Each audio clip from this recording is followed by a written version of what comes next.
judge is graduate at Siling Bata High School, finisher at Computer Literature at Computer Ban, Aralan 2016 under TESDA certificate. Work experience, computer attendant, Super Ferry 17, Inter-Island, account executive at Cyber Frontier 2013 to 2015. Former video editor of Vice Mayor Chris Castro, front of house staff of Shakey's Ayala Crossroad 2025. Let's give it up to our second judge. Sir, you forgot to put your name. Anyway, sir, Lester. Sir, akin tayo dito, sir. Hindi ko pala nakuha yung name dito. Anyway, we have our second judge, Sir Lester.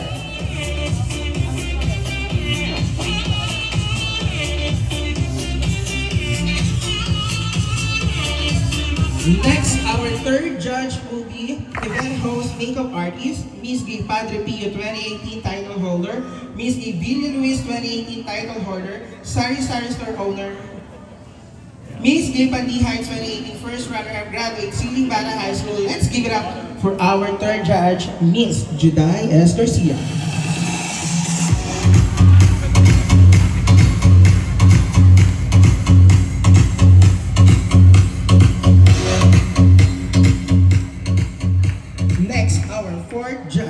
Graduate from Bulacan State University with a degree of secondary education major in mathematics. CEO of Cameza Cultura Bridal Couture, CEO of RNG Bridal Couture, CEO of Traditional Clothing Apparel. Let's give it up for our fourth judge, Ms. Geraldine Babunya Kapal.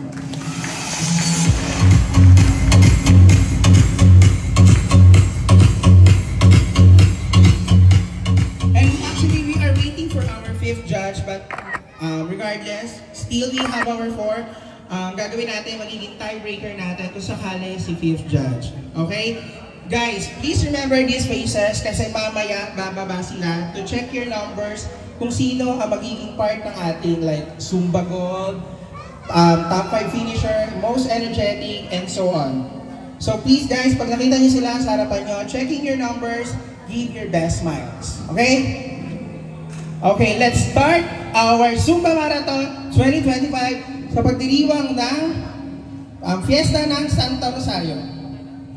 Muna, baka gusto mo bakit mo nasaglit dito?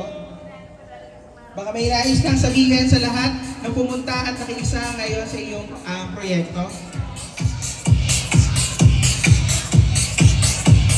Hello po, magandang gabi po sa ating lahat.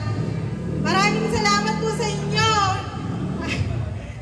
Bilang hermana po, nakakarumatanda ngayong 2025, bus po ang pasasalamat ko na nakarating po kayo na nakita ko po na marami po palang nagsusupport sa akin.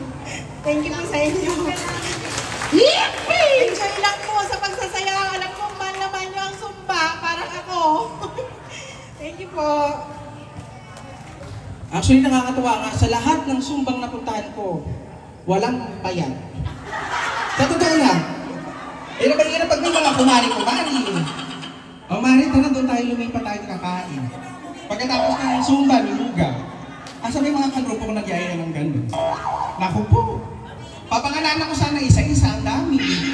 But anyway, to start our program, invite na natin ang ating mga coaches, Zumba instructor, para at least makapag-start na tayo. Kasi alam ko, all of you guys ay galing pa sa iba't ibang lugar ng Pandi. So, huwag na tayo masyado magpa-late para at least makapagpahinga rin tayo ng mga.